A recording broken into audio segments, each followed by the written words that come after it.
हमेशा। और ब्रेक के बाद आप सभी का स्वागत है। इस खास कार्यक्रम हम लगातार बने हुए हैं। प्रधानमंत्री नरेंद्र मोदी इस वक्त लाओस की यात्रा पर है, जहां पर वो भारत आसियान शिखर सम्मेलन में कल शिरकत कर चुके हैं। तो आज ईस्ट एशिया शिखर सम्मेलन में उनकी मौजूदगी है। उस मंच से प्रधानमंत्री का संबोधन क्या होगा, इस पर हम सबकी नजरें टिकी हुई हैं, क्योंकि कल हमने देखा है कि भारत की ओर से उन्होंने इस बात को साफ तौर से आसियान के मंच पर रखा है कि भारत शांति प्रिय देश है। शांति, सुरक्षा, समृद्धता, स्थिरता के लिए लगातार भारत प्रयासरत है। और हम जिस बात का जिक्र अपने मेहमानों से कर रहे हैं वो बदलती भू राजनीति में भारत के बढ़ते वैश्विक कद पे भी है।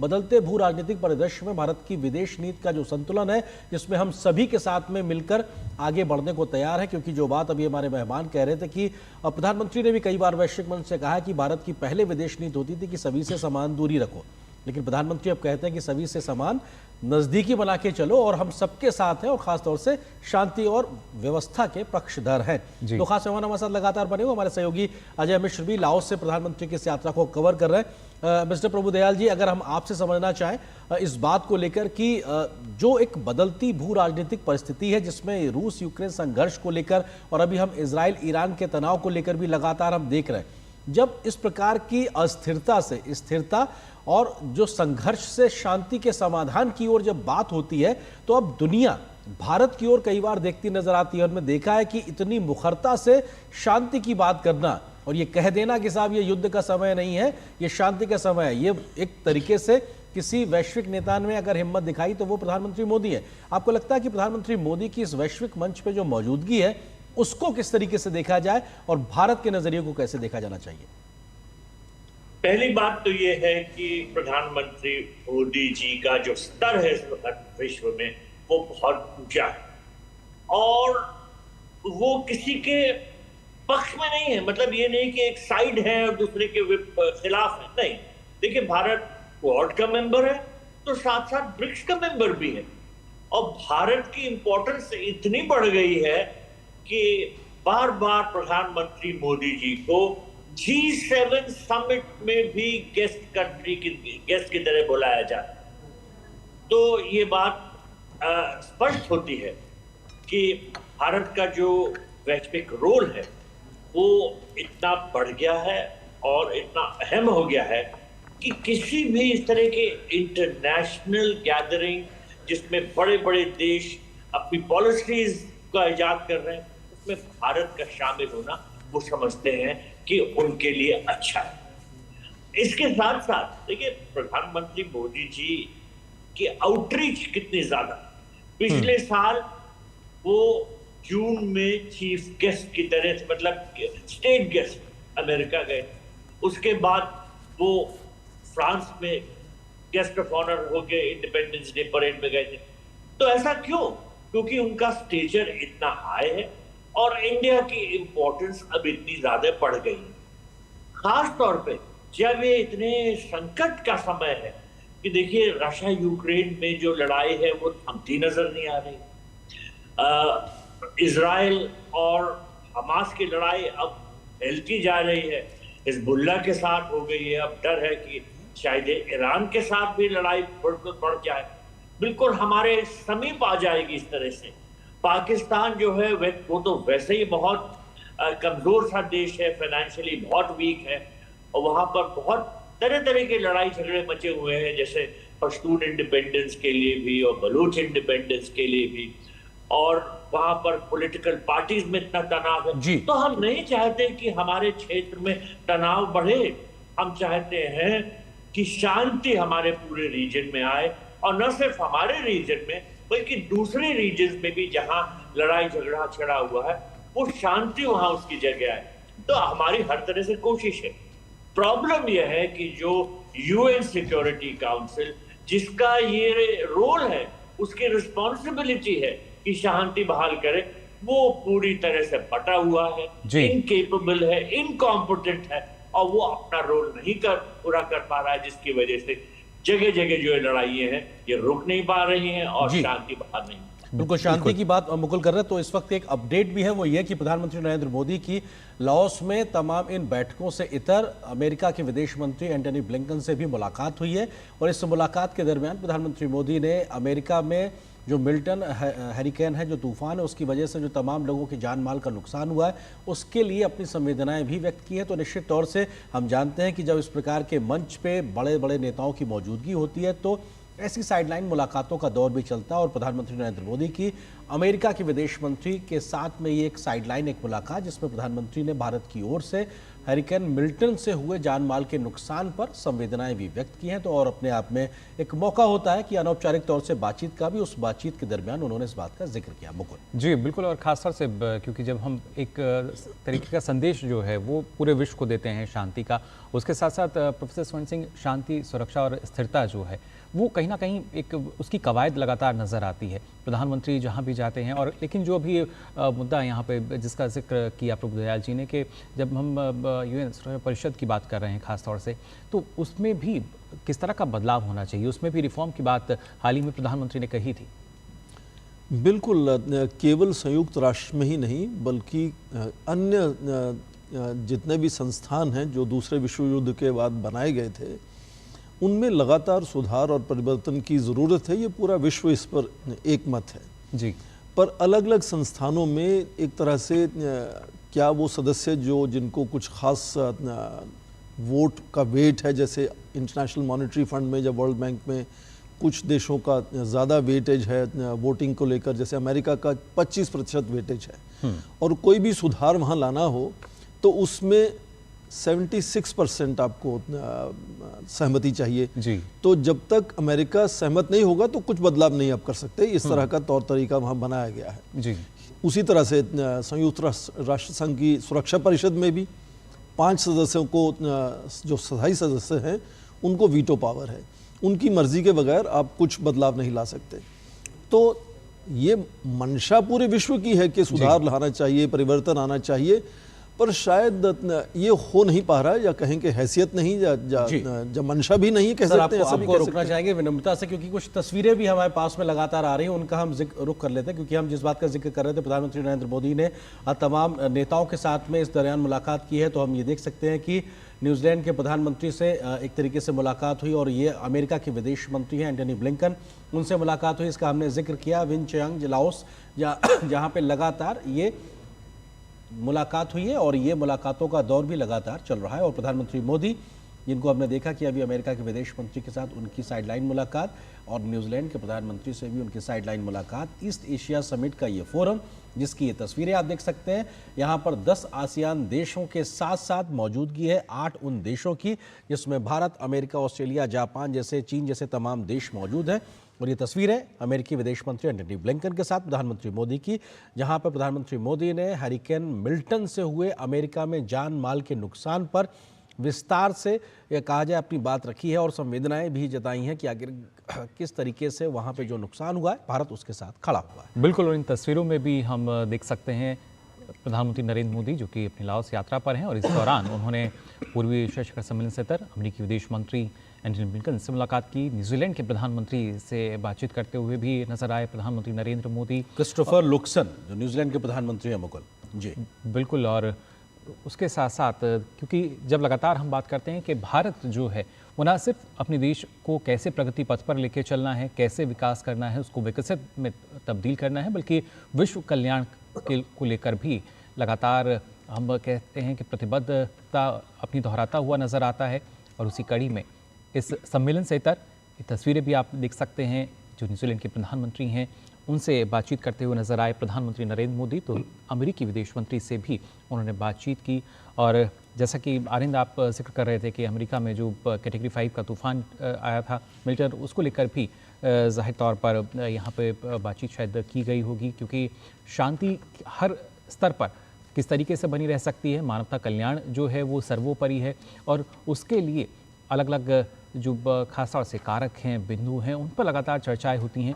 और जब इस तरह के वैश्विक मंच की हम बात करते हैं तो वहाँ पर जाहिर तौर पर मानवता कल्याण को लेकर ये तमाम जो बातें हैं वो रखी जाती हैं, और उम्मीद यही हम कर रहे हैं कि अब से कुछ देर बाद वो तमाम मुख्य बिंदु जो हैं वो हमारे सामने भी होंगे। बिल्कुल, मुकुल, हम इस बात को जानते हैं कि जो इस वक्त हम तस्वीरें स्क्रीन पर देख रहे हैं, ये ईस्ट एशिया समिट की तस्वीरें हैं, और आसियान के 10 देशों के साथ साथ 8 अन्य बड़े देशों की मौजूदगी, जिसमें भारत है, इसके अलावा ऑस्ट्रेलिया है, चीन है, जापान है, न्यूजीलैंड है, कोरिया, अमेरिका और रशिया। इन तमाम 8 देशों के साथ में 10 आसियान देश मिलाकर टोटल 18 देशों की मौजूदगी है और ये अपने आप में एक बड़े वैश्विक मंच की नुमाइंदगी करता है। और 2005 में एक तरीके से ईस्ट एशिया समिट का फोरम की तैयारी हुई थी, उसका एक निर्माण हुआ था और वो रणनीतिक शांति, स्थिरता और संवर्धितता को बढ़ाने के लिए फोकस किया गया था। और इसी वजह से आज उसके इस सम्मेलन में यहाँ पे भारत की मौजूदगी है। और प्रधानमंत्री नरेंद्र मोदी के लिहाज से अगर बात की जाए तो उनका 10वां दौरा है आसियान शिखर सम्मेलन के लिहाज से और लगातार ये एक तरीके से 11वीं उनकी मौजूदगी कही जा सकती है। और ये 11वीं बार प्रधानमंत्री वहाँ पे मौजूदगी उनकी है, वो 10 बार अभी तक शिरकत कर चुके हैं। और इतर जो मुलाकातें, बायलैटरल मुलाकातें होती हैं, उसमें भी अगर देखा जाए तो ये तस्वीर बहुत कुछ मायने रखती है कि अमेरिका के विदेश मंत्री एंटनी ब्लिंकन के साथ प्रधानमंत्री मोदी की मुलाकात। हम जानते हैं और हम लोग जिस बात का जिक्र अपने मेहमानों से लगातार कर रहे थे, वैश्विक संघर्ष के बीच में समाधान के रास्तों को लेकर, इस प्रकार की मुलाकातें, अनौपचारिक या औपचारिक मुलाकातें एक बड़ा रोल अदा करती हैं। और न्यूजीलैंड के प्रधानमंत्री क्रिस्टोफर लुक्सन के साथ भी प्रधानमंत्री मोदी की मुलाकात ये बताती है कि कैसे विश्व नेताओं के साथ में प्रधानमंत्री भारत के जुड़ाव को आगे बढ़ाते हुए और एक सहजता के साथ में संवाद स्थापित करते हुए, और ये मौके होते हैं जहां पर नेताओं की आपसी केमिस्ट्री भी काफ़ी मायने रखती है। और प्रधानमंत्री मोदी बहुत सहजता के साथ में विश्व नेताओं से मुलाकात, संवाद करने की अपनी शैली के साथ में हमेशा उनको देखा जाता है। जी बिल्कुल। और फिर चाहे वो तमाम जो बिंदु हों, खासतौर से आसियान की जब हम बात करते हैं तो ना सिर्फ पर्यावरण और ऊर्जा को लेकर, शिक्षा, वित्त, वैश्विक स्वास्थ्य मुद्दे और उसके साथ साथ प्राकृतिक आपदा प्रबंधन की अगर बात की जाए, क्योंकि अभी हमने हमारे जो खास मेहमान हमारे साथ जुड़े हैं वो बता रहे थे कि किस तरीके से डिजास्टर मैनेजमेंट को लेकर भारत जो है अपनी प्रतिबद्धता जता चुका है और आसियान कनेक्टिविटी जो है कैसे वो लगातार बढ़ती हुई नज़र आ रही है, क्योंकि इसके ज़रिए ही जो तमाम सुविधाएं हैं, सेवाएं हैं, उनका विस्तार हो सकता है। और ख़ासतौर से जब हम देखते हैं इन सुविधाओं का विस्तार हो रहा है तो उसका फ़ायदा ना सिर्फ एक देश तक सीमित रहता है, बल्कि अगर बात की जाए प्रभुदयाल जी, ये जो फ़ायदा मिलता है, क्योंकि हमने देखा है तमाम जो सुविधाएं हैं, सेवाएं हैं, पहले शायद इस तरह की बात होती थी कि हमारे देश को उसका कितना लाभ मिल रहा है, लेकिन आज भारत जो है वो खुलकर कहता है। और जब भारत किसी बात को कहता है तो पूरा विश्व उसको सुनता है। ये एक बताता है कि कैसे भारत की जो छवि है, ये शायद नया भारत है जिसको पूरा विश्व अब सुनता है। देखिए, भारत जो है वो बार बार ये कहता आ रहा है कि हम पूरे विश्व को अपने परिवार जैसा समझते हैं। और अब ये बात कई देशों को समझ में आने लगी, क्योंकि वो देख रहे हैं कि हमारी जो पॉलिसीज हैं वो इस तरह से बनाई गई हैं कि न सिर्फ हमारा फायदा हो बल्कि दूसरे देशों का भी फायदा हो। और इसी वजह से अब जो हमारा स्टेचर है वो ऐसा बढ़ गया है कि हमें ग्लोबल साउथ की लीडरशिप के तौर पर, हमको लीडर के तौर पे देखा जाता है। खास तौर पे देखिए, जो पिछले साल G20 समिट हुई उसमें भारत ने कई ऐसे देशों को बुलाया जो कि डेवलपिंग कंट्री, ग्लोबल साउथ के सदस्य, और साथ ही साथ अफ्रीकन यूनियन को एक मेंबर ऑफ G20 के तौर पर इसमें शामिल कर लिया गया कि अब वो G21 हो गई है। लेकिन अभी तक जो अफ्रीका इतनी अंडर रिप्रेजेंटेड थी, अब उसको इतना बड़ा तौर पर उसको रिप्रेजेंटेशन मिलना, ये खुद ही में एक बड़ी महत्वपूर्ण बात है। इसके अलावा देखिए, प्रधानमंत्री जी का ये हमेशा का ये नजरिया रहा है कि किस तरह से तनाव को कम किया जाए और जो ट्रस्ट है बढ़ाया जाए। तो आज जो ये समिट हो रही है, इंडिया जिसमें शरीक हो रहा है, जिसको ईस्ट एशियन समिट कहा जाता है जी, में हमारी ये कोशिश है कि किस तरह से एक जो एनवायरनमेंट ऑफ स्ट्रेटेजिक ट्रस्ट बढ़े। ट्रस्ट जो है वो पूरा इस रीजन में कम होता जा रहा है, तनाव बढ़ता जा रहा है।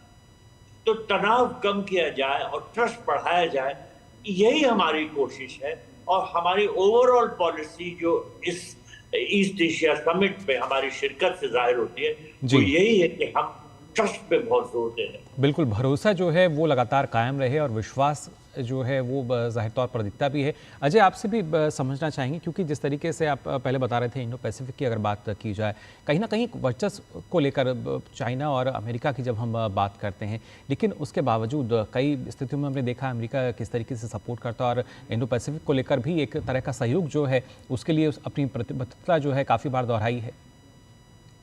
देखिए, इसमें कोई दो राय नहीं है कि आसियान समिट के दौरान लाओस ने भी इस वक्त, चाहे वो ईस्ट एशिया समिट हो, आसियान समिट हो, आसियान प्लस के जितने भी मीटिंग्स हैं, उसमें साउथ चाइना सी का मुद्दा सबसे बड़ा मुद्दा है। अमेरिका खुले तौर पर चाइना के एग्रेशन का विरोध करता आया है और आज भी सेक्रेटरी एंटनी ब्लिंकन ने उसी बात को दोहराते हुए चाइना को इसके लिए दोषी ठहराया है कि किस तरह से एग्रेशन चाइना कर रहा है वो बिल्कुल ठीक नहीं। और उन्होंने कहा कि हम एक transparent and free and fair ecosystem के लिए लगातार समर्थन करते रहेंगे। दूसरी तरफ चाइना कह रहा है कि इसमें फॉरेन एलिमेंट्स का इंटरफेरेंस है, साउथ चाइना सी स्टेबल है। चाइना का वर्जन है कि साउथ चाइना सी में स्थिरता बनी हुई है, इसमें कोई परेशानी की बात नहीं है, हम कोड ऑफ कंडक्ट पर जल्दी ही बात कर लेंगे, हम काम कर लेंगे, अपने जो द्विपक्षीय जो मुद्दे हैं उनको बातचीत के जरिए हल कर लेंगे।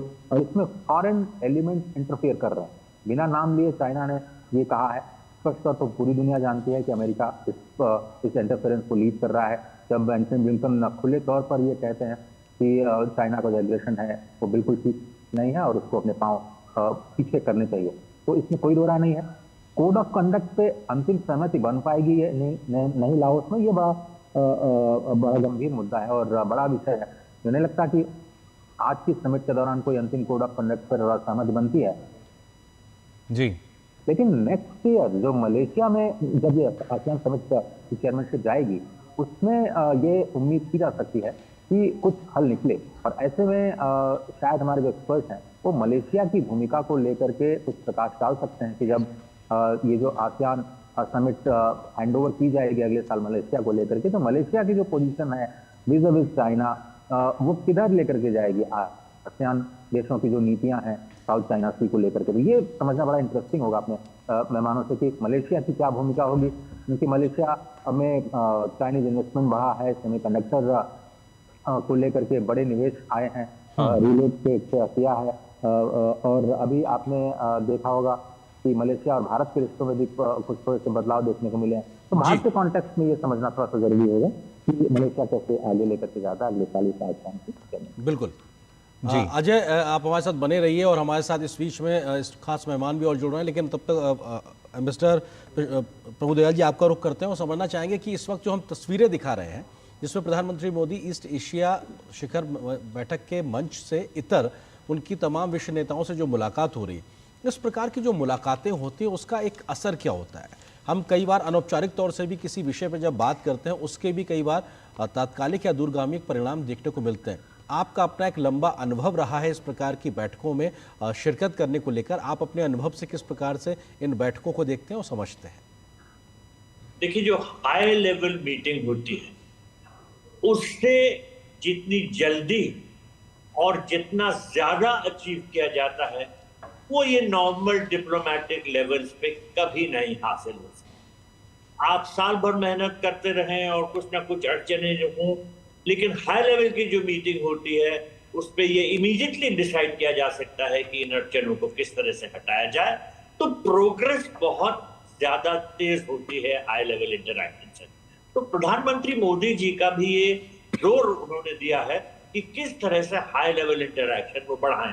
देखिए, कई ऐसे देश हैं जहां पर कितने सालों से कोई प्राइम मिनिस्टर की विजिट हुई नहीं।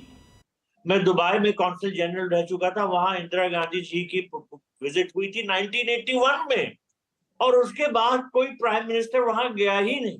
फिर प्रधानमंत्री मोदी जी 2014 में जब उन्होंने अपना पद संभाला तो अगले वर्ष ही वो यूएई के विजिट पे गए और मेरे ख्याल से 7 बार वो यूएई के दौरे पे जा चुके। तो यूएई के साथ जो हमारे संबंध हैं वो बहुत महत्वपूर्ण है, हमेशा से में रहे हैं। लेकिन इन संबंधों में जो आज गति देखी जा रही है प्रोग्रेस की, वो पहले नहीं देखी जाती थी। देखिए, अबू धाबी बड़ा कंजर्वेटिव समझा जाता था। अबू धाबी में ये हम सोच भी नहीं सकते थे कि कोई हिंदू टेम्पल की स्थापना होगी। लेकिन जिस तरह से प्रधानमंत्री मोदी जी ने अबू धाबी के रूलर शेख मोहम्मद बिन जायद अल नाह्यान के साथ अपनी पर्सनल इक्वेशन बढ़ाई है, उससे देखिए वहां पर कितनी बड़ी जमीन दी गई और एक आलीशान अक्षरधाम मंदिर की स्थापना हुई है जी। तो ये इसी वजह से पॉसिबल है कि हाई लेवल रिलेशनशिप प्रधानमंत्री मोदी जी ने दूसरे देशों के साथ कितनी बढ़ाई। देखिए मैं ये भी कहूंगा कि जैसे इस जो ईस्ट एशिया समिट है, इसमें एक देश जो शिरकत कर रहा है वो ऑस्ट्रेलिया है। अब ऑस्ट्रेलिया में प्रधानमंत्री राजीव गांधी जी शायद 1986 में 85 में गए थे, उसके बाद से कोई प्राइम मिनिस्टर की विजिट नहीं हुई। फिर प्रधानमंत्री मोदी जी ने वहां की विजिट की, और उसके बाद दोबारा की। तो इस वजह से जो आज हमारे रिश्ते ऑस्ट्रेलिया के साथ देखे जा रहे हैं वो इसी वजह से इतने आगे बढ़ गए क्योंकि हाई लेवल इंटरैक्शन की इतनी वृद्धि हुई है। और जब हाई लेवल इंटरैक्शन बढ़ता है तो बहुत से उससे अनेक फायदे। बिल्कुल, उसका ट्रांसलेशन ज़मीन पे भी दिखाई पड़ता है और वो बदलाव का एक तरीके से हम सब गवाह और साक्षी भी बन रहे हैं। इस बीच में स्टूडियो में हमारे साथ में खास मेहमान अतुल अनेजा जी भी जुड़ गए हैं जो कि विदेश मामलों के जानकार। सर, आपसे भी इस बात को हम समझने की कोशिश करेंगे कि मौजूदा इस सम्मेलन में भारत के मायने क्या हैं और यहाँ से निकल रहे संदेश से दुनिया में क्या एक बदलाव की अपेक्षा और उम्मीद है। फिलहाल एक छोटे से ब्रेक के लिए रुकते हैं, बहुत जल्द हाजिर होते हैं।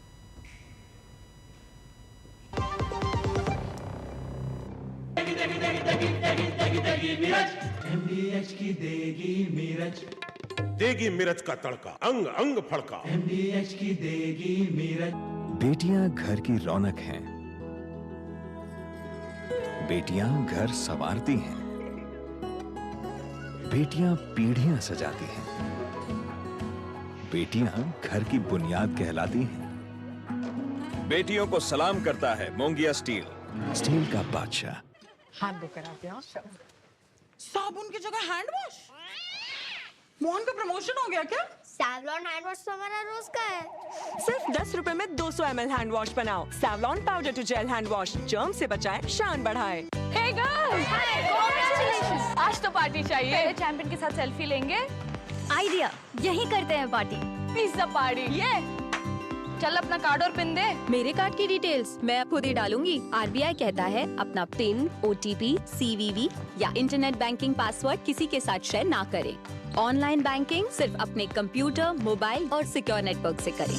बाय गर्ल्स, कहाँ जा रही है? सुना नहीं, नो शेयरिंग। आरबीआई कहता है जानकार बनिए, सतर्क रहिए। बात जब पीढ़ियों के लिए बनने वाले घर की हो तो जिम्मेदारी बड़ी हो जाती है। गैलेंट समझता है ये जिम्मेदारी। अब डबल एम रिब्स के साथ गैलेंट एडवांस TMT रीबार, निर्माण का रियल हीरो।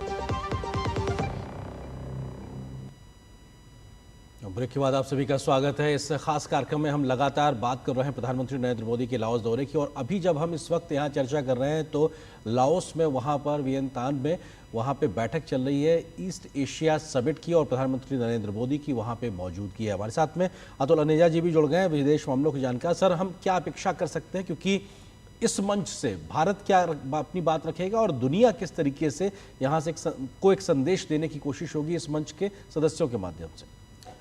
आरिंदर जी, जो भारत की भूमिका है, एक तरह से जो दुनिया का ढांचा है वो मल्टीपोलर ढांचा है और उसके अंदर आप आ जाते हैं यूनाइटेड स्टेट्स, सिविलाइजेशन स्टेट्स हैं, चाइना, इंडिया, तो हम आसियान उसके बीच में आता है। तो एक तरह से एक ये ग्लोबल छवि जो है बदल चुकी है। अब इसके अंदर जो भारत की आवाज़ जाएगी तो वो एक मल्टीपोलर सिस्टम में एक अलग तरीके से रिसीव की जाएगी। अब आसियान के साथ जो है हमारी जो टाइज़ हैं वो बहुत घनिष्ठ और मल्टी लेयर्ड हैं। हम जियो कल्चरल टाइज़ हमारी बहुत स्ट्रॉन्ग है, हमारी आधुनिक टाइज़ जो हैं वो मजबूत हैं। हमारा एक फ्री ट्रेड एग्रीमेंट है आसियान कंट्रीज़ के साथ, सप्लाई चेन्स में हम साथ जुड़ चुके हैं। ग्रीन हाइड्रोजन, साइबर, ये जितने भी आधुनिक विषय हैं उसके साथ हम जुड़ चुके हैं। तो ईस्ट एशिया समिट में जहाँ पर आसियान है और कई 8 या 10 देश, 8 देश और जुड़े हुए हैं, तो ये जो भारत की आवाज़ जाएगी वो सिर्फ आसियान पर केंद्रित नहीं रहेगी, वो दुनिया भर में फिर गूंजती है। अब क्या स्पेसिफिक्स उसके अंदर होंगे वो अब इस वक्त अनुमान लगाना मुश्किल है, लेकिन जो वर्ल्ड की समस्याएं इस वक्त हैं, चाहे वो पॉलिटिकल प्रॉब्लम्स हैं, जियोपॉलिटिकल प्रॉब्लम्स हैं, हमारा जो यूक्रेन की स्थिति है, पैलेस्टाइन की स्थिति है, उसके ऊपर सबका एक तरह से एक चेयरमैन का स्टेटमेंट आएगा। मुझे लगता है कि Bharat climate change, resilient infrastructure, इस दिशा में और ज़्यादा हम कह सकते हैं अनुमान लगाना मुश्किल है मुकुल जी इस टाइम पे एग्जैक्टली क्या कहेंगे, लेकिन एक तरह का फ्रेमवर्क हमारा है और कहाँ तक बात जाएगी वो इस फोरम के माध्यम से भारत की पूरी दुनिया भर में जी। लेकिन जैसा ग्रीन एनर्जी का आपने जिक्र किया, तो ये जो क्षेत्र हैं किस तरह की संभावना इनमें है और कैसे भारत के साथ जो आसियान देश हैं मिलकर इन क्षेत्रों में आगे बढ़ सकते हैं? बिल्कुल, जैसे ग्रीन एनर्जी और क्लाइमेट चेंज का सवाल है वो आसियान देशों को भी बहुत प्रभावित करता है जैसे बाकी सारी दुनिया को करता है। तो उसके ऊपर अब हम डाउनस्ट्रीम अगर उसको करें तो स्पेसिफिक्स उसमें हम कहाँ जा सकते हैं ग्रीन हाइड्रोजन में। हालांकि ऐसी जो जिस तरह से बैठकें होती हैं इसमें हम कॉन्क्रीट नहीं जाते, लेकिन कंसेप्चुअली हम चले जाते हैं और इसके बाद फिर डाउनस्ट्रीम होती है कि भाई कौन सी कंपनीज जुड़ सकती हैं, आपस में डायलॉग होता है, तो एक तरह से एजेंडा या दिशा दी जाती है इसके ऊपर। जो नीतियाँ हैं, जो नीतियाँ हैं और सोच है वो इसमें साबित की जाती है, मतलब आर्टिकुलेट की जाती हैं। तो वो इस तरह से ग्रीन हाइड्रोजन और जो न्यू एनर्जी फॉरम्स हैं, रिन्यूएबल्स हैं, उसके ऊपर और फिर उससे जुड़ी जाती हैं एजेंडा 2070 का जो है उसके साथ ज़ीरो का नेट कार्बन एमिशंस के ऊपर जो बात जाती है वो एक तरह से फ्रेमवर्क दिखाता है और उसके ऊपर हम फिर स्पेसिफिक्स पे जाएंगे, लेकिन ये फ्लैग ऑफ ज़रूर की जाएंगी मुझे लगता है। मुकुल, इस बीच में कुछ जानकारियां भी आ रही हैं क्योंकि मंच से प्रधानमंत्री क्या कुछ बातें रख रहे हैं उसका जिक्र भी निकल के आ रहा है कि साउथ चाइना सी में शांति, सुरक्षा और स्थिरता पूरे इंडो पैसिफिक क्षेत्र के हित में है। प्रधानमंत्री मोदी ने संभवतः इस बात का जिक्र किया है इस मंच से, ईस्ट एशिया समिट के मंच पे। उन्होंने इस बात को भी कहा है कि चाहे वो क्वाड हो या तमाम अन्य मंच हो, सबके केंद्र में कहीं ना कहीं एक तरीके से इंडो पैसिफिक और साउथ ईस्ट एशिया के देश हैं जहां पर फ्री नेविगेशन हो। और भारत सीधे तौर पे कह रहा है कि विस्तारवाद नहीं बल्कि विकासवाद पे हमको आगे बढ़ना है। हमारे सहयोगी अजय मिश्र हमारे साथ में लगातार बने हुए लाओस में प्रधानमंत्री की इस यात्रा को कवर कर रहे हैं। अजय, कुछ और जानकारी अगर आप साझा करना चाहें, कुछ महत्वपूर्ण तथ्य जो अभी तक भारत की ओर से इस मंच पे निकल के आए हैं प्रधानमंत्री मोदी की ओर से। अजय, देखिए, जो हम पहले ही कह रहे थे और इसमें कोई दो राय नहीं कि भारत ही ओपन रूल बेस्ड और इंक्लूसिव इंडो पैसिफिक की बात करता आया है और ये और भारत की जो पैसिफिक सी में जो नीतियां हैं, इंडो पैसिफिक को लेकर के जो नीतियां हैं वो बहुत ही स्पष्ट हैं। जितने भी जो मतभेद हैं सभी देशों के बीच में हम शांतिपूर्ण उसका हल चाहते हैं और किसी भी तरह का कोई एग्रेशन ना हो। जिस तरह से बहुत सारे कंट्रीज द्वारा, आसियान क्षेत्र के ही देशों द्वारा चाइना के एग्रेशन को लेकर के तमाम मंचों पर बायलैटरली और मल्टीलेटरल मंचों पर सवाल उठाए जाते रहे हैं और मुखर तौर पर चाइना का विरोध होता आया है।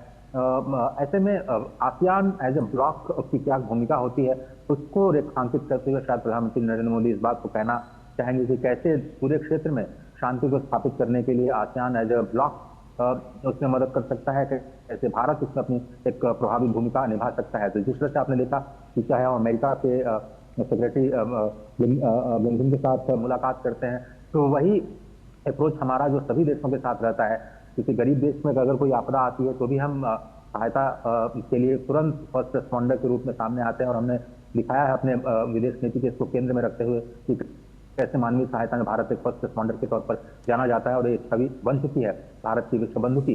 और इसी चीज को आगे बढ़ाते हुए अमेरिका में भी जो बड़ा तूफान आया उसमें जो क्षति हुई है उसको लेकर के संवेदना तो कम से कम भारत उन पहले देशों में शामिल होता है जो जताने में सबसे आगे रहते हैं। प्रधानमंत्री मोदी ने भी इस बात को आगे बढ़कर कहा है। लेकिन सबसे बड़ा मुद्दा जो हम बार बार ये कह रहे थे कि इस समिट में इंडो पैसिफिक का होगा और भारत और आसियान पहले ही कमिटमेंट दिखा चुके हैं कि वो जल्दी ही कोड ऑफ कंडक्ट को लेकर के कोई आम राय बनाने पर बात कर सकते हैं। तो हमें प्रधानमंत्री मोदी भी इस बात की अपील करते हुए नजर आएंगे कि इस पर कोई कोड ऑफ कंडक्ट बने। और जी अजय आपको रोकना चाहेंगे क्योंकि जानकारी मिल रही है जो प्रधानमंत्री ने इस मंच पे भारत की ओर से बात रखी है उसमें म्यांमार पर जो आसियान का 5 पॉइंट एजेंडा है, किस प्रकार से म्यांमार की समस्या को निपटा जाए, उसके प्रति भारत ने उसका समर्थन जताया कि साहब इस 5 पॉइंट एजेंडा जो आपने अडॉप्ट किया हुआ है इस पर तेजी से आगे बढ़िए। इस बात को भी प्रधानमंत्री ने रखा है मुकुल। और इसके अलावा प्रधानमंत्री मोदी ने इस बात का भी जिक्र किया कि विश्व के अलग अलग क्षेत्रों में किस प्रकार के संघर्ष चल रहे हैं,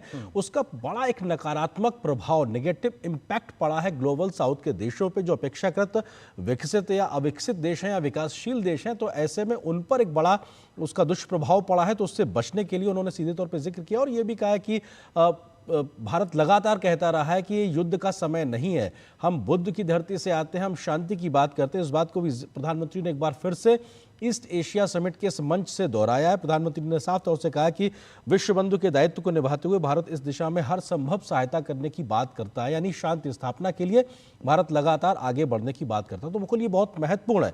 हमने देखा कि प्रधानमंत्री के इंटरवेंशन में इन तमाम बातों का जिक्र दिखाई पड़ रहा है, जहां पे वो विकासवाद की बात कर रहे हैं, विस्तारवाद की नहीं कर रहे हैं, वो फ्री एंड फेयर नेविगेशन की बात कर रहे हैं, वो संघर्षों से समाधान की ओर, शांति की ओर बात कर रहे हैं। और म्यांमार की समस्या को लेकर उन्होंने कहा कि आसियान का जो 5 पॉइंट एजेंडा है उसका वो समर्थन करता है भारत, इस दिशा में बात कर रहे हैं। बिल्कुल, और खासतौर से इस बारे में यहाँ पे प्रभुदयाल जी आपके पास में आना चाहूँगा, क्योंकि लगातार प्रधानमंत्री ने इस बात को दोहराया है कि भारत जो है वो बुद्ध की धरती से आता है और जो युद्ध है उससे किसी भी समस्या का हल नहीं निकल सकता। और एक बार फिर से यही बात प्रधानमंत्री ने अपने वहाँ वक्तव्य में दोहराई है। किस तरीके से आप इसको देखते हैं और ग्लोबल साउथ की जो चुनौतियों को लेकर एक भारत जो है एक आवाज़ बना हुआ है, लगातार ग्लोबल साउथ की आवाज़ को बुलंद कर रहा है?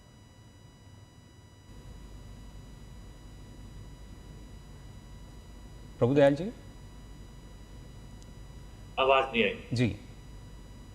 मुकुल, आपने सवाल दोहराइए सर। प्रभुदयाल जी, आपसे मैं जानना चाह रहा हूं, जिस तरीके से प्रधानमंत्री ने अपने वक्तव्य में एक बार फिर दोहराया कि जो भारत है वो बुद्ध की धरती से आता है और खासतौर से जो युद्ध है, जिस तरीके से भू राजनीतिक परिदृश्य बना हुआ है, तो युद्ध से किसी भी समस्या का जो समाधान है वो नहीं हो सकता।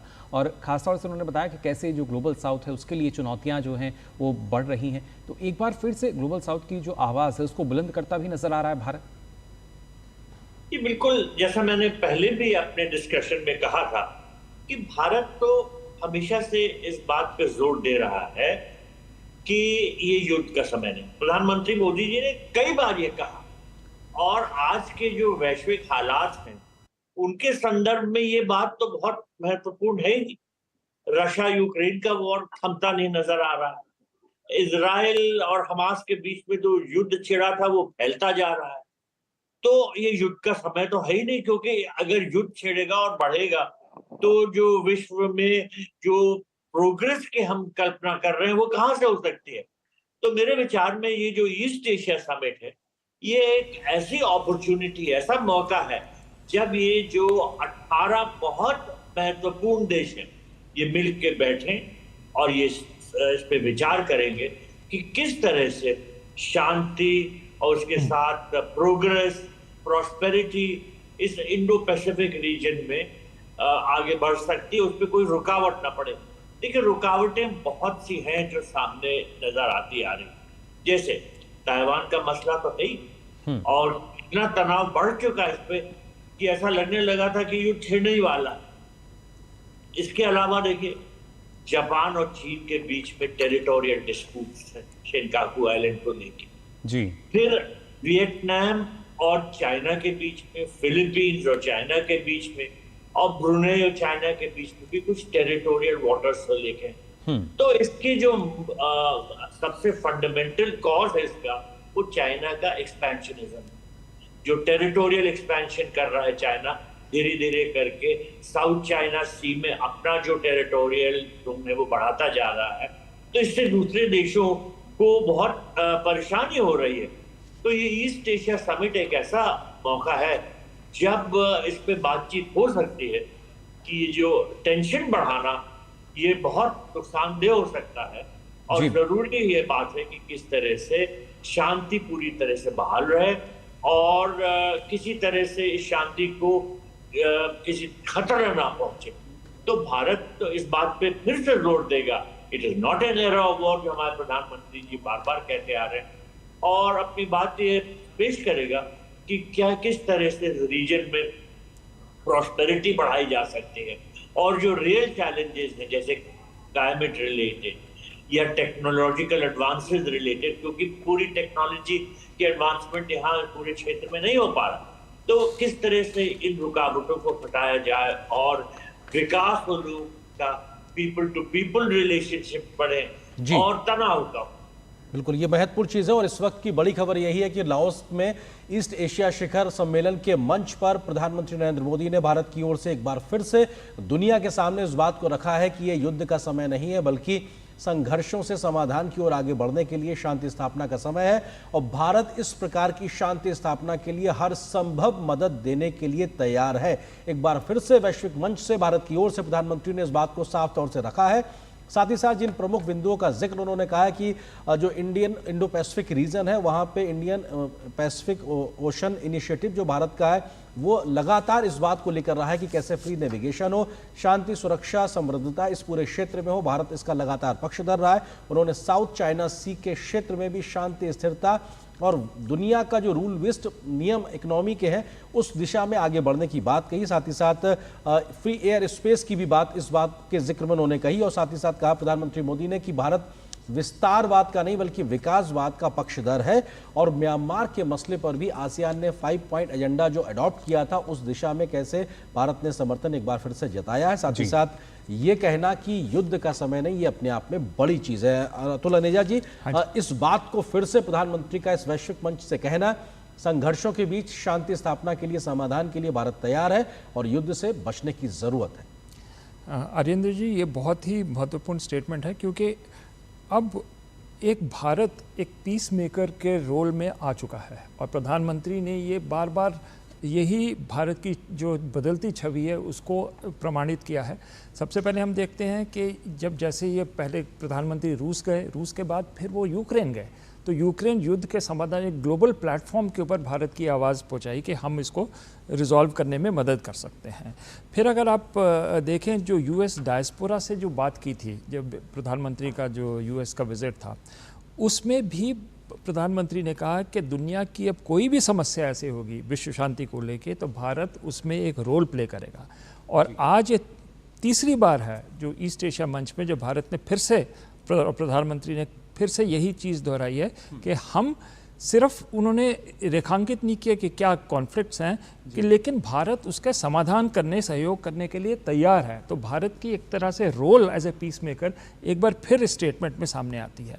साथ में एक तीसरा थिएटर में जो भारत अब कह रहा है, पहले बात हो रही थी यूक्रेन या वेस्ट एशिया की, अब जो है म्यांमार के बारे में भी भारत ने एक पोजीशन लिया, प्रधानमंत्री ने पोजीशन लिया और 5 पॉइंट एजेंडा को वो सपोर्ट किया है। जी, आसियान तो एक आसियान का जो 5 पॉइंट एजेंडा है, तो म्यांमार की स्थिति में भी जहां हम एक स्टेक होल्डर है एक तरह से, क्योंकि हमारा एक नेबरिंग कंट्री है, तो यहाँ पर भी अगर भारत समाधान कुछ कर सकता है आसियान के द्वारा, कि आसियान को सपोर्ट करके, वो भी प्रधानमंत्री ने कहा। और खासकर ये फिर से दोहराई है कि this is not a era of war.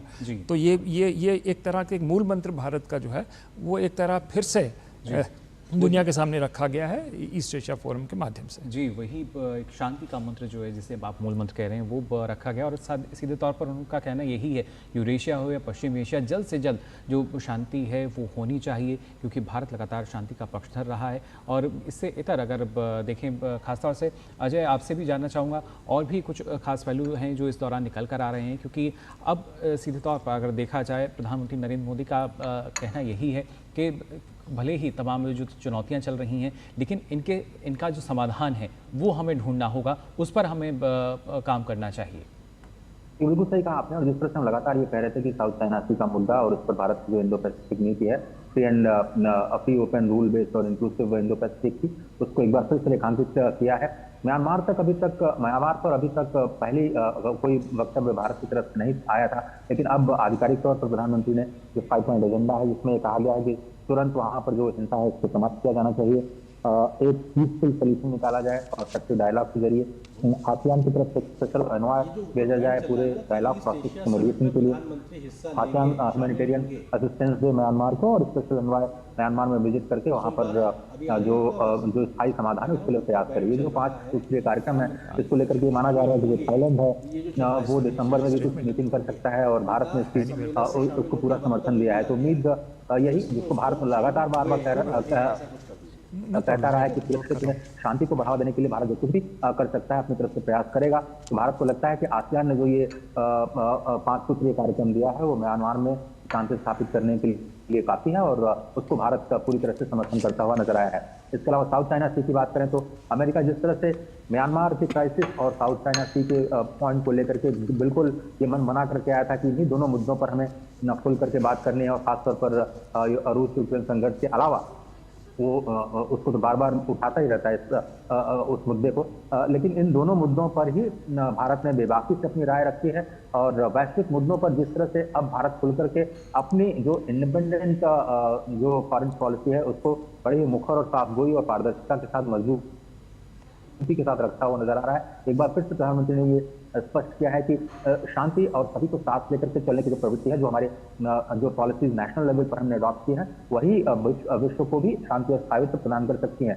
जानबूझ करके किसी विस्तारवादी नीति को बढ़ावा देना या जानबूझ करके कुछ क्षेत्रों में अशांति पैदा करने की जो कुछ बड़ी विदेशी ताकतों की जो कोशिश रही है, वो पूरी दुनिया को विध्वंस की ओर लेकर के ही जा रही है और उसका कोई शांति और स्थायित्व में कोई योगदान नहीं होता है। और इसलिए बार बार जो भारत की शांति प्रियता है, जो बुद्ध के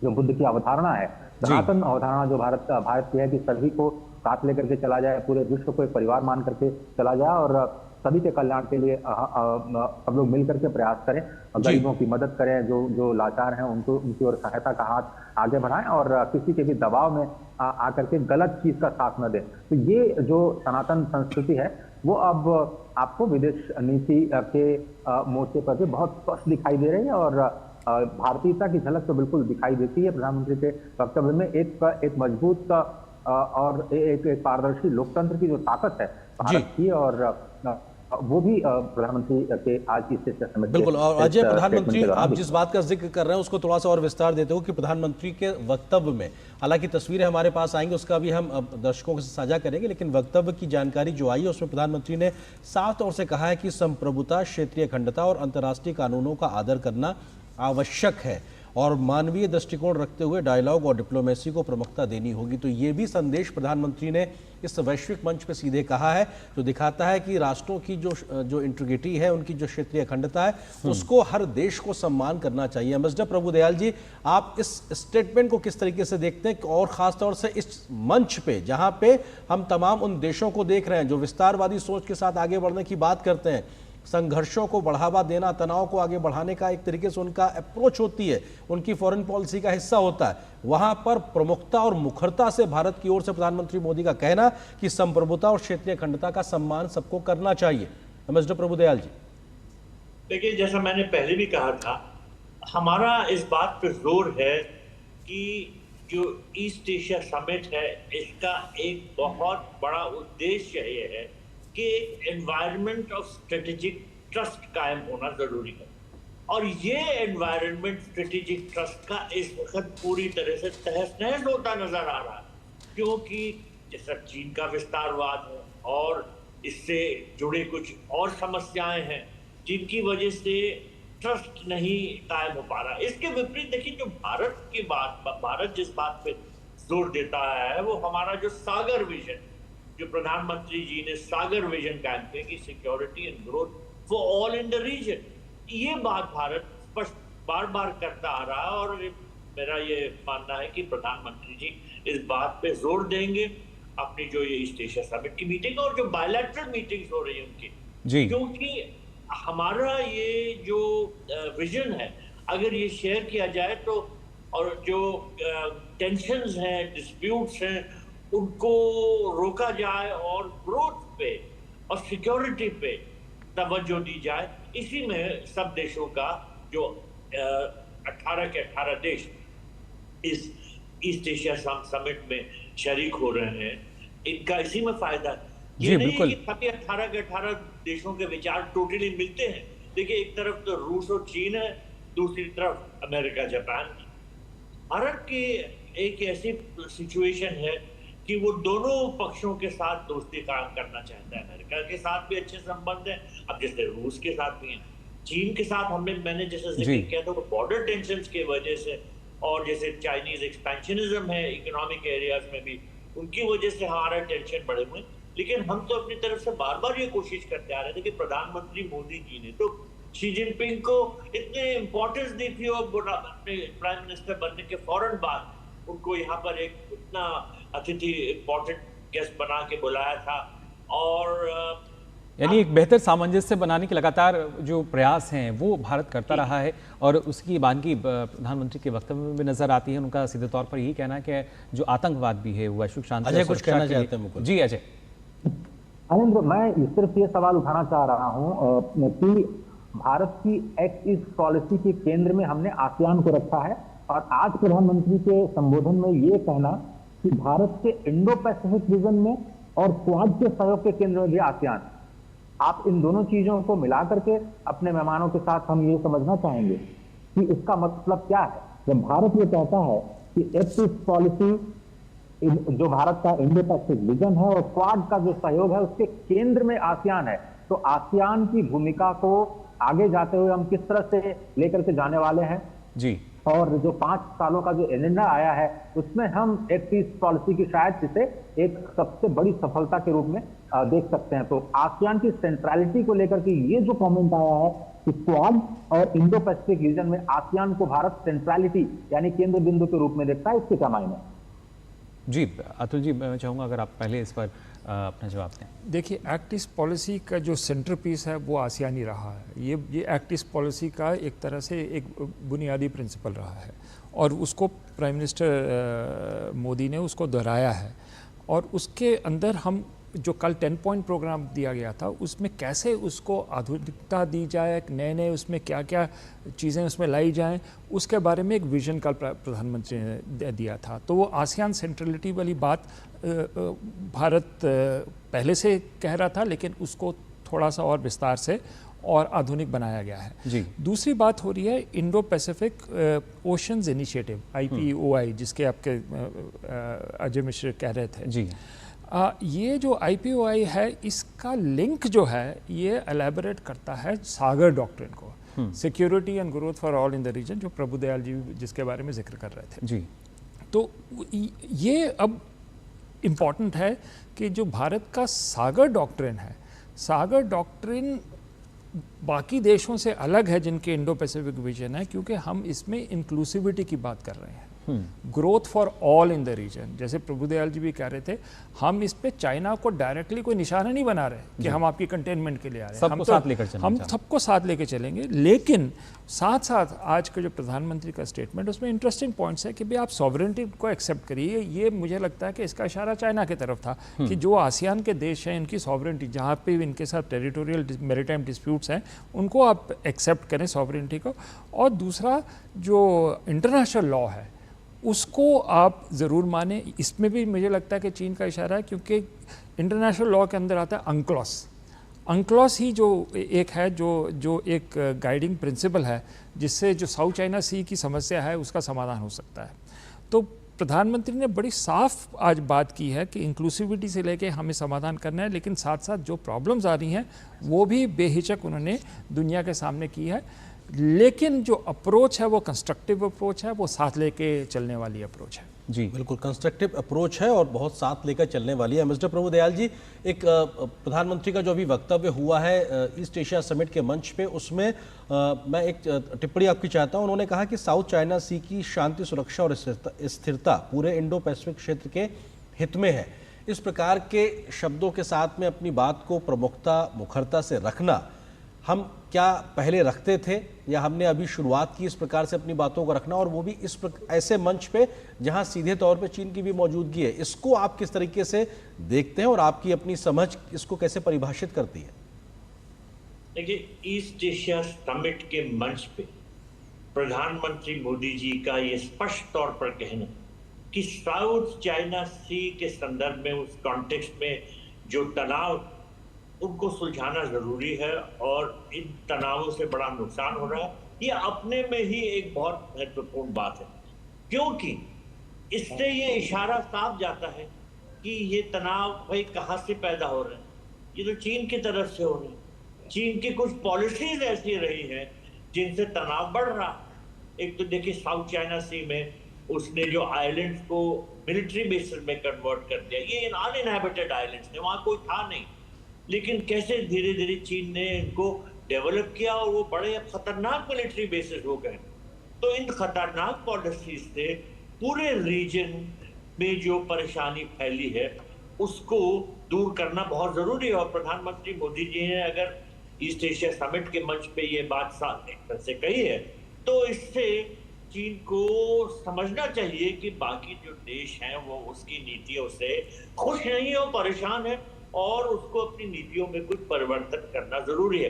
देखिए, ये दोनों समिट जो हुई हैं, इंडिया आसियान समिट और ईस्ट एशिया समिट जो चल रही है, इन दोनों में कनेक्टिविटी है, ये बहुत जुड़ी हुई है एक दूसरे से, क्योंकि इसमें सेंट्रलिटी जो है वो आसियान की। भारत जो है आसियान को बहुत महत्वपूर्ण मानता है कि वो पूरे इंडो पैसिफिक रीजन में अगर शांति बहाल रखनी है तो ये आसियान के जरिए ही हो सकता है। आसियान कंट्रीज जो है इसमें बहुत इम्पोर्टेंट है।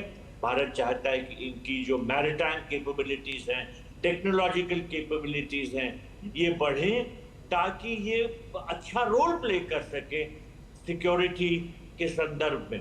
तो इसी वजह से अगर हमने ये कहा है कि साउथ चाइना सी से खतरे पैदा हो रहे हैं, तो वो यही बात कही है जो खुद आसियान देशों को परेशान कर रही है। देखिए, फिलीपींस, इंडोनेशिया, ब्रुनेई, वियतनाम, ये सब ऐसे देश हैं जो कि चाइनीज एक्सपेंशनिज्म से बहुत परेशान है, टेरिटोरियली भी और कई और मानों में, क्योंकि इकोनॉमिकली भी चाइना जो है वो सप्लाई लाइंस डोमिनेट करना चाहता है, हर तरह से प्रोडक्शन बेसिस कायम करना चाहता है जिनसे इन कंट्रीज का नुकसान होता है। तो वो कोऑपरेटिव एटीट्यूड तो है ही नहीं चाइना का, और हम ये चाहते हैं कि कोऑपरेशन कायम रहे। इसी से हमारे जो सागर डॉक्ट्रिन पे एम्फसाइज करते हैं कि security and growth for all in the region. Growth तभी होगी जब पीस है, जब सिक्योरिटी है और जब विश्वास है। इसीलिए सबसे पहले कहा था ये ईस्ट एशिया समिट का बड़ा जोर है इस बात पे कि ट्रस्ट इस्टेब्लिश करना बहुत जरूरी है इस पूरे रीजन। जी बिल्कुल, और इसी वजह से एक मानवीय दृष्टिकोण को अपनाने की जो बात है वो लगातार प्रधानमंत्री नरेंद्र मोदी ने कही है और कहा है कि आतंकवाद भी वैश्विक शांति और सुरक्षा के लिए एक गंभीर चुनौती है और इसका सामना करने के लिए मानवता में विश्वास रखने वाली ताकतों को एकजुट होकर आगे आना होगा। इसके साथ ही मैरीटाइम की बात की जाए, स्पेस की बात की जाए, साइबर, इन क्षेत्रों में भी एक साथ आकर आरिंद की तमाम जो मुख्य बिंदु हैं, जो मुख्य बातें हैं, प्रधानमंत्री ने अपने वक्तव्य में कही हैं यहाँ पर। बिल्कुल, और सीधे तौर पर ये बात लगातार दोहराना प्रधानमंत्री के द्वारा कि कैसे पूरे इंडो पैसिफिक रीजन से लेकर साउथ चाइना सी तक सहयोग बढ़ाना होगा और दुनिया को चलाने के लिए जो वैश्विक नियमों को बनाया गया है उनको मानना और क्षेत्रीय एकता, जो अखंडता है किसी भी देश की, उसका सम्मान करना बहुत ज़रूरी है। ये संदेश भारत की ओर से बहुत महत्वपूर्ण है। और साथ ही साथ प्रधानमंत्री ने इस बात का भी जिक्र किया कि जो दुनिया के अलग अलग क्षेत्रों में संघर्ष चल रहे हैं, संघर्ष में जिसमें रशिया और यूक्रेन संघर्ष है, तो हम देख रहे हैं कि कैसे मिडिल ईस्ट के इलाके में जहाँ पे ईरान और इसके अलावा इजराइल के बीच में संघर्ष है, तो उसका समाधान कैसे निकलना है, उसके लिए शांति वार्ता में भारत जो मदद कर सकता है शांति के स्थापना को लेकर, उस पर सीधे तौर पर उन्होंने फोकस किया। इन तमाम बिंदुओं पर हम वापस लौटेंगे, मेहमानों से चर्चा करेंगे, हमारे सहयोगी संवाददाता भी हमारे साथ लगातार बने हुए हैं। फिलहाल एक छोटे से ब्रेक के लिए रुकते हैं। MDH का किचन किंग किचन में हो तो हम सब कुछ बना सकते हैं। बैंगन का भरता, आलू गोभी, भिंडी मसाला और भी बहुत कुछ। MDH। बेटियां घर की रौनक हैं। बेटियां घर संवारती हैं। बेटियां पीढ़ियां सजाती हैं। बेटियां घर की बुनियाद कहलाती हैं। बेटियों को सलाम करता है मोंगिया स्टील, स्टील का बादशाह। सारी छुर्रियां भर देती हैं, दीवार हमवार कर देती हैं। तो पुट्टी भर ले, हाँ पुट्टी भर ले। वंडर वॉल पुट्टी दे एक परफेक्ट फिनिश। बच्चों को सर्टिफिकेट मिले तो कितना अच्छा लगता है ना। और अगर आपके आटे को भी मिले तो गेहूं की क्वालिटी, आटे की शुद्धता, रोटी की सॉफ्टनेस के लिए सर्टिफिकेट अगर होता तो है ना। आशीर्वाद आटा का क्वालिटी सर्टिफिकेट, पैक स्कैन करो, खुद चेक करो। आशीर्वाद आटा, क्वालिटी का वादा, लिख के ले लो। तो ब्रेक के बाद आप सभी का एक बार फिर स्वागत हमारी इस खास पेशकश में। और खासतौर से पूर्वी एशिया शिखर सम्मेलन की अगर बात की जाए तो आपको बता दें, प्रधानमंत्री नरेंद्र मोदी ने 19वें पूर्वी एशिया शिखर सम्मेलन के दौरान अपने वक्तव्य में सबसे पहले टाइफून यागी से प्रभावित लोगों के प्रति अपनी गहरी संवेदनाएं व्यक्त की। उन्होंने कहा कि इस कठिन घड़ी में ऑपरेशन सद्भाव के माध्यम से हमने मानवीय सहायता उपलब्ध कराई है। इस कठिन घड़ी में ऑपरेशन सद्भाव के माध्यम से हमने यानी भारत ने मानवीय सहायता उपलब्ध कराई है। फर्स्ट रिस्पॉन्डर की बात लगातार भारत कहता है। भारत ने हमेशा आसियान की एकता और केंद्रीयता का समर्थन किया है, यानी आसियान मिलकर जो अपना काम करे उसके लिए भारत का समर्थन है। भारत के हिंद प्रशांत विजन और क्वाड के सहयोग के केंद्र में भी आसियान ही है। साथ ही भारत का जो लगातार हम बात कर रहे हैं हिंद प्रशांत विजन और क्वाड को लेकर, इंडो पैसिफिक महासागरों की पहल और इंडो पैसिफिक पर एशियाई आउटलुक में गहरी समानताएं हैं, जिसको लेकर लगातार बात की जा रही है। मुक्त, खुले, समावेशी, समृद्ध और नियम आधारित हिंद प्रशांत क्षेत्र की वकालत की है, यानी एक बार फिर से जो अपनी प्रतिबद्धता है वो दोहराई है। यहाँ पर खासतौर से दक्षिण चीन सागर की शांति, सुरक्षा और स्थिरता पूरे इंडो पैसिफिक क्षेत्र के हित में है, ये बात कही है प्रधानमंत्री। समुद्री गतिविधियां अनक्लोज के अंतर्गत संचालित होनी चाहिए, यानी कि जो दुनिया ने पहले से नियम बनाए हुए उसके आधार पर हो, और नेविगेशन और एयर स्पेस की स्वतंत्रता सुनिश्चित करने की आवश्यकता पर बल दिया है। प्रधानमंत्री नरेंद्र मोदी ने पूर्वी एशिया शिखर सम्मेलन के वक्तव्य में एक ठोस और प्रभावी आचार संहिता बनाई जानी चाहिए ताकि नियम हो, उसके आधार पर सभी देश उसकी आगे बढ़ें। क्षेत्रीय देशों की विदेश नीति पर अंकुश नहीं लगाया जा सकता, ये बड़ी बात प्रधानमंत्री ने कही है कि हर देश अपने आप में स्वतंत्र है। विस्तारवाद के बजाय विकासवाद के दृष्टिकोण को अपनाने पर जोर दिया प्रधानमंत्री नरेंद्र मोदी ने।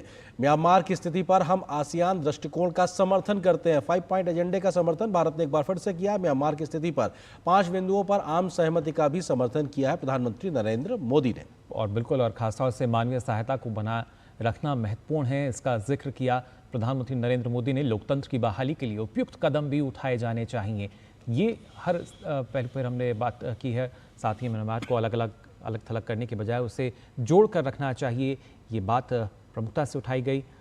और किस तरीके से देखिए जो भारत है वो लगातार इस बात को कहता आया है कि लोकतंत्र में हम विश्वास करते हैं, और ख़ासतौर से म्यांमार की भी अगर बात की जाए तो जो अलग थलग करने के बजाय उसको हमें जोड़ कर रखना होगा, और उसके लिए भारत अपनी तरीके से पूरे जो प्रयास है वो करता हुआ नजर आ रहा है। तो ये कुछ प्रमुख बातें बिल्कुल। इसके अलावा भी अगर प्रधानमंत्री के वक्तव्य की कुछ बातों का जिक्र किया जाए तो उन्होंने सीधे तौर पे कहा कि विस्तारवाद नहीं बल्कि विकासवाद की ओर हमको आगे बढ़ना है, और ये युद्ध का समय नहीं है, और ये शांति स्थापना के लिए भारत हर संभव मदद के लिए तैयार है। और साउथ चाइना सी में एक तरीके से शांति, सुरक्षा, स्थिरता भी लाना बहुत ज़रूरी है। फ्री नेविगेशन की बात हो या एयर स्पेस में किसी प्रकार की रुकावट ना हो, इन तमाम बातों का भी जिक्र किया। फिलहाल एक छोटे से ब्रेक के लिए रुकते हैं, लेकिन प्रधानमंत्री के इस संबोधन की बड़ी बातों पर विश्लेषण हमारा लगातार जारी रहेगा अपने मेहमानों के साथ में। फिलहाल एक छोटे से ब्रेक का वक्त हो गया। अब आया असली स्वाद। अब आया स्वाद। जब स्वाद के पड़े हो लाले तो MDH का चंकी चाट मसाला डालें। MDH का चंकी चाट मसाला। MDH। बेटियां घर की रौनक हैं, बेटियां घर संवारती हैं, बेटियां पीढ़ियां सजाती हैं, बेटियां घर की बुनियाद कहलाती हैं। बेटियों को सलाम करता है मोंगिया स्टील, स्टील का बादशाह। इस ब्रेक के बाद आपका स्वागत है। हम लगातार प्रधानमंत्री नरेंद्र मोदी के लाओस दौरे का हम जिक्र कर रहे हैं, और अब से कुछ देर पहले कहा जाए प्रधानमंत्री ने अपना वक्तव्य दिया है ईस्ट एशिया समिट के मंच पे। जिन तमाम बातों का जिक्र किया उसका हमने आपको विश्लेषण करके बताया। हमारे साथ में खास मेहमान भी लगातार जुड़े हुए थे, उनका हम धन्यवाद करेंगे। अतुल अनेजा जी हमारे साथ जुड़े थे, उनका बहुत शुक्रिया। इसके अलावा मिस्टर प्रभुदयाल जी हमारे साथ जुड़े थे, उनका शुक्रिया। साथ ही साथ हमारे सहयोगी अजय मिश्र भी हमारे साथ थे। अजय, आप भी लगातार नजर बनाए रखिए इन तमाम बैठकों और मुलाकातों के बीच में जो खबरें हैं आपके माध्यम से हम दर्शकों तक पहुंचाएंगे। तो फिलहाल इस विशेष कार्यक्रम या इस प्रस्तुति में बस इतना ही, लेकिन प्रधानमंत्री की यात्रा से जुड़ी इन तमाम खबरों को हम लगातार आप तक लाते रहेंगे। मुकुल जी बिल्कुल, और लेकिन ये तमाम जो खबरें हैं हमारे दर्शकों ने भी देखी और जाना कि किस तरीके से प्रधानमंत्री का जो वक्तव्य है उसकी अगर बात की जाए तो शांति, सुरक्षा और स्थिरता ये मंत्र पूरे विश्व को दिया है प्रधानमंत्री नरेंद्र मोदी ने। फिलहाल के लिए हम दोनों को दीजिए अनुमति। नमस्कार।